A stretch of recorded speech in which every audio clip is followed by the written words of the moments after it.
Hello everyone. In the previous lecture, what we had seen was given a second order system. In the closed loop, we saw how roots moved as the gain increased or the gain has increased from 0 to infinity, and we saw some strange behavior that the roots were moving towards each other, they met and then they go towards infinity and so on. So all this was the motivation for this, was to try and understand the concept which we had not, or which we were not very clear in Raoult stability criteria with respect to relative stability. So we will today formalize those ideas into a set of rules and see for a given a general system how could the poles and zero move, especially the poles moves as the system gain varied from 0 to infinity, and this is called root locus plot. So how does it go? So let us consider a typical closed loop system where I have a reference signal, a certain output, gain k, gs, hs. Gs is my forward loop, hs is backward in the feedback loop, this is plus, this is minus, and so on. And I know that for this set of system, the overall transfer function ts is simply kg divided by 1 plus kgh is equals to, by now we know how to drive this. So this is again just ratio of some polynomial ps is the numerator, qs is my denominator, and we will see how the gain varies, how the system behave as the gain is varied from 0 to infinity. So we could also do for k being negative, right? So not minus infinity, but that is very little straightforward extension once we know how it behaves when k go from 0 to infinity. So here we do begin, where do we begin with? Well, the characteristics equation which we had defined last time is simply the denominator being going to 0, right? And this qs is equals to 1 plus kgh is equals to 0. I just do some manipulation. Kgh, the goes 1 will goes on this side, and I call kgh, that is my ps is equals to minus 1. And what is this s? The argument of p is a complex number, right? S is sigma plus j omega, right?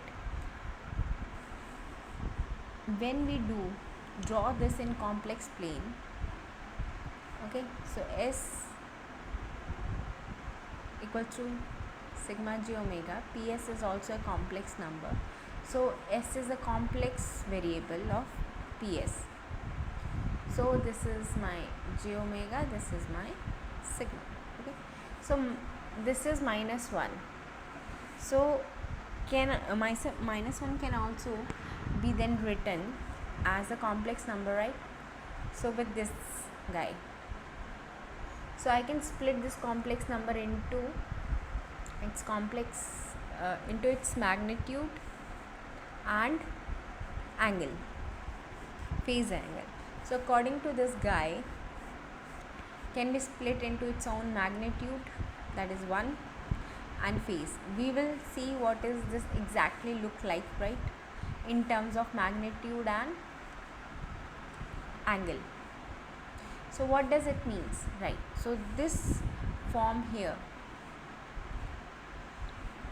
to here, that the magnitude of this number should be magnitude of p. Okay, this is magnitude of this number is 1, and the angle should be angle of this. So what is this angle?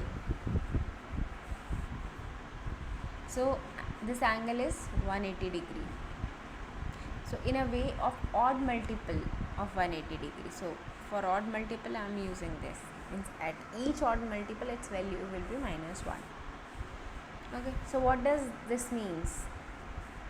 Right, so again I am looking for roots of characteristics equation as k varies, when k is varying.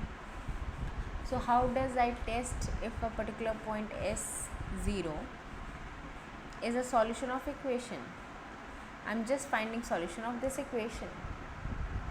So this could be seen just by satisfying the angle criteria and magnitude criteria, and more we slowly build up a set of rules based on just these two things, right?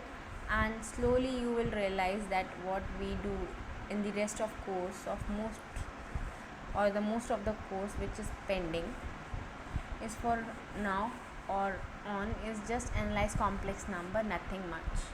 So equations are known as Evans conditions. Okay, these two conditions, magnitude and angle criteria.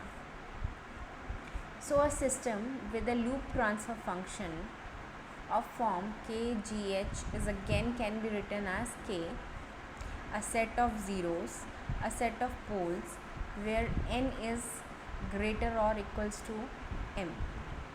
So this gave us what we called as P in the previous slide. Okay, this will give me, this is as we have seen that this is equals to P. And we find the extension of a point or a condition of when does a point lie on root locus. So well, the answer is whenever it satisfies these two conditions. This will call a magnitude criteria, and this is second one is angle criteria. So how does it looks like? So if I just take this guy here and try to compute its magnitude, this KGH should be K, okay, is a positive number, so I don't really do the magnitude sign here. Then the magnitude of all zeros divided by the magnitude of poles, right? And this should be such that overall magnitude is 1. Okay, so K with the product of all the magnitudes, magnitude of 0 divided by product of magnitude of poles, you know, S plus Pi, this guy should be equals to 1, right? And similarly the angle. So this is a complex number or a phasor, as you should even call it. So its contribution of angle of constant is 0. There will be some angle contribution. So they are in numbers. So this will be the summation of all the angles. So we will slowly see how to compute this. Okay, minus this is angles of zeros and this is angles of poles. Okay, so this will be summation of angles of zeros. We will slowly see how to compute this one. Minus C, these guys are in denominators, so minus the summation of all the angles of poles, that should satisfy to be on the root locus. This should satisfy the angle criteria. If this you want to be on root locus, then angle criteria should be satisfied. Okay, so the summation of angle of 0 minus summation of all the angles of pole should be plus minus 2k q plus 180 degree. It's like an odd multiple of 180 degree. So these are two conditions which we will verify. So does the point lie on the root locus? The answer is yes, if it satisfies these two conditions. Okay, so what was the root locus? Just to recall what we have done last time. So we have started from open loop pole at 0. If you just recall it, we have started from open loop poles at 0 and minus a, and what we saw that as a gain increased, these two guys met at some point which was minus a by 2, and then they just go to infinity. So this movement of pole as the gain k increase from 0 to infinity is the root locus. This whole root, which roots are following, whole path is called root locus. And you can see, or we will see slowly, of why what this plot means in terms of this and this criteria. Okay, so what is a criteria? Every point S in a complex plane that satisfies this equation lies on root locus of a system with loop transfer function given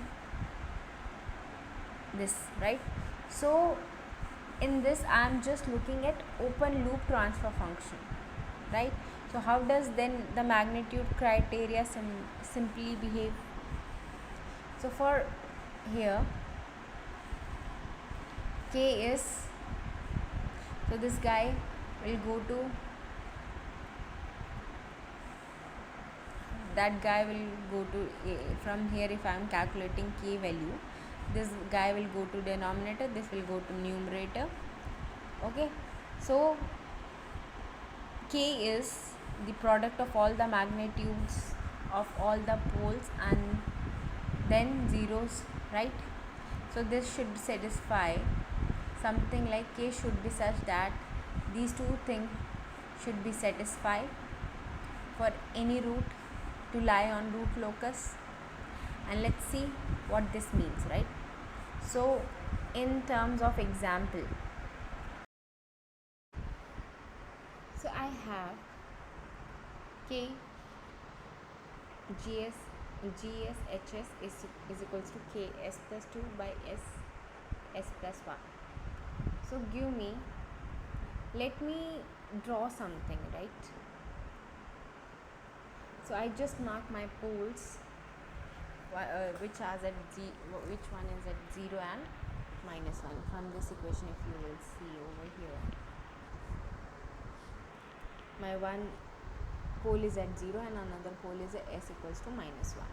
Okay, I mark them, and there is 1 0 at -2.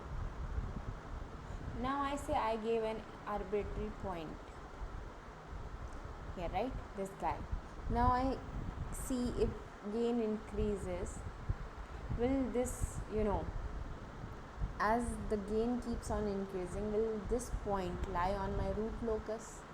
The root locus should be any kind of curve of this complex plane. On this complex plane, they should also go to unstable region. They could go to unstable region also. What we will see that a little later. Okay, so for a point S naught to be on root locus, it should satisfy the angle criteria and the magnitude criteria. So I will have this guy and this guy. So I just measure the angle this way.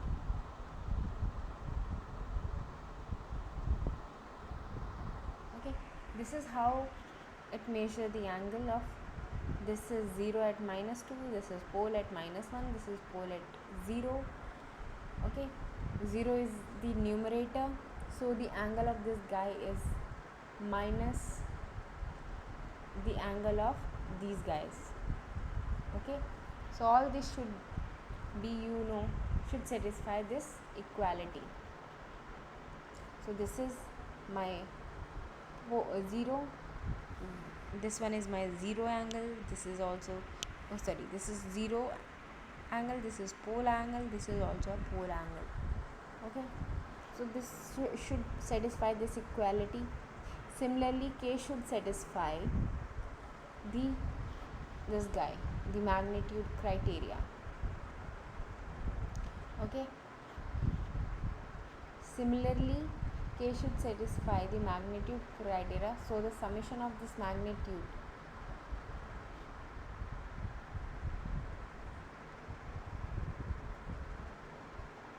s naught plus 1, s naught plus 2. So this is what the picture says.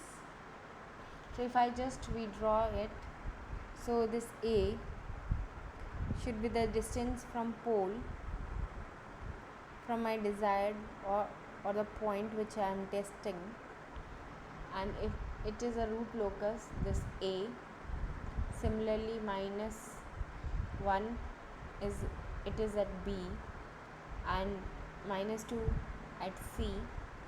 So this guy,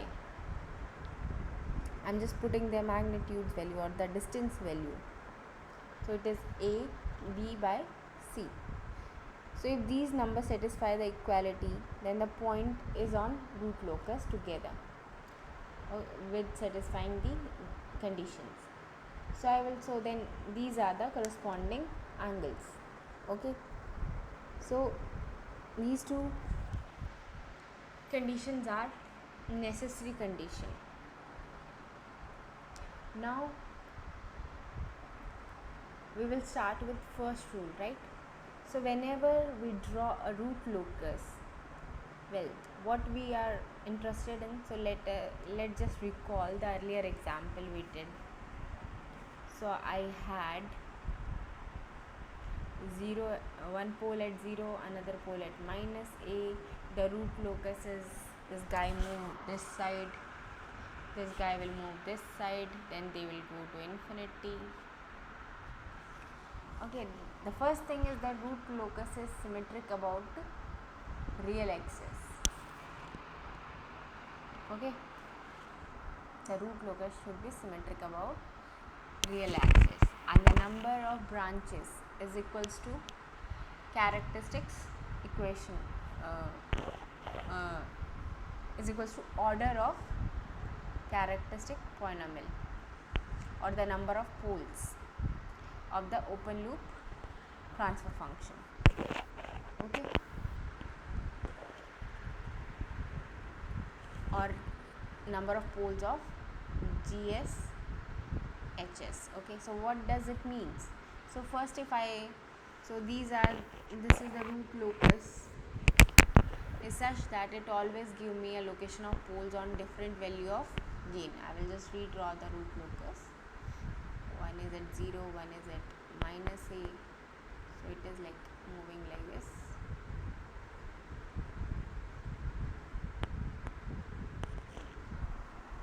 So location of pole for different value of k.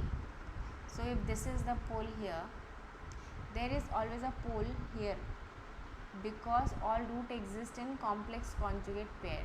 So you take any pole here, you will have another pole on the another side. So you take any equation or any polynomial S6, S6, S8, you see that all complex poles ends up they are in common.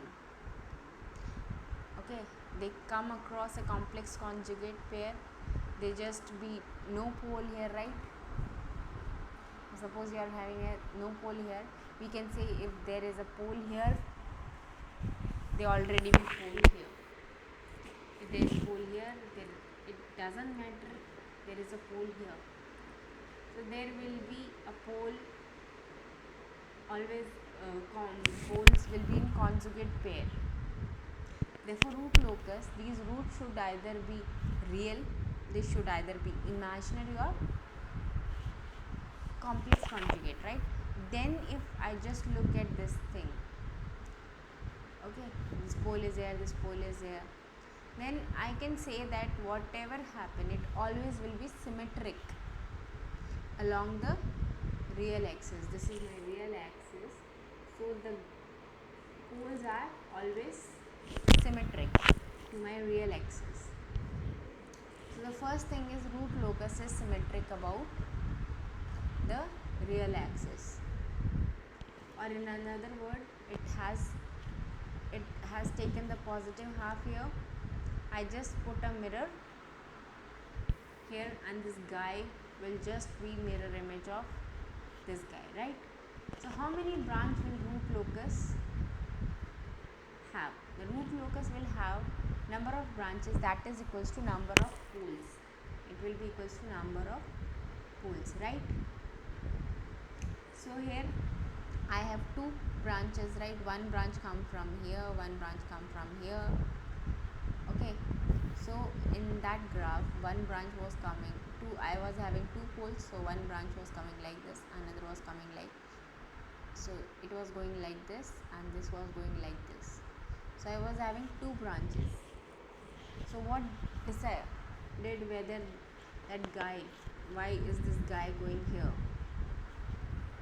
why this guy is going here or this guy is going here, why don't they go here and then here and come back, either they go here and then come back, or they should go some another way, why only perpendicular, why not this way or this way, or why not circulate, which we will see shortly.